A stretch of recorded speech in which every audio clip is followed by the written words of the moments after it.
Project putting a little computer into the office dog's head has gone off to a pretty good start. For the prototyping stage, there was just a few things that I needed to test. The first one, does the printed model actually look like Milo?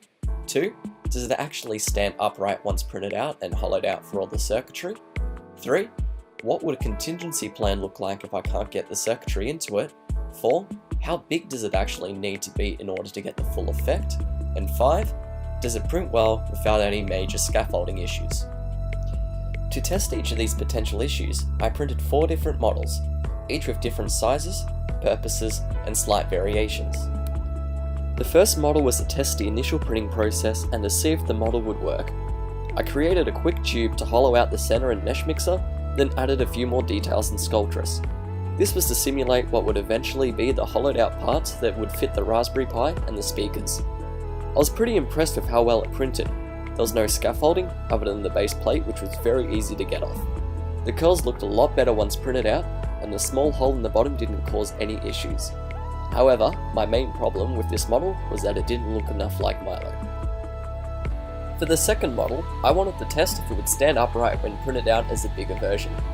This one had no scaffolding other than a tiny bit inside of the mouth. I was able to give it quite a few bumps and knocks and it didn't fall over.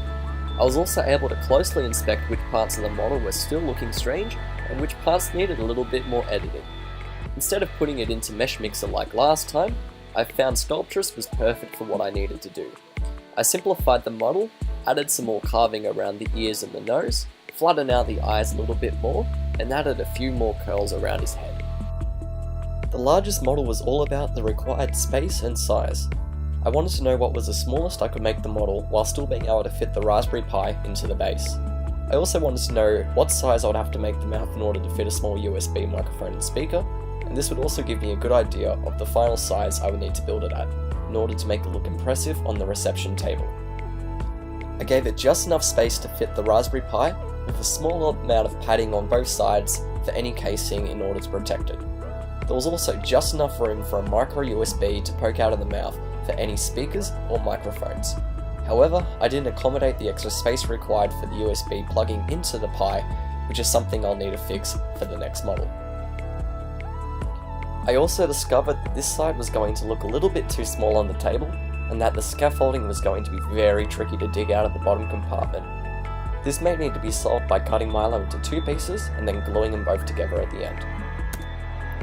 By far the biggest issue that I had with this prototype was that I wasn't able to put it into Fusion 360 to cut out an accurate hole at the bottom for the Raspberry Pi.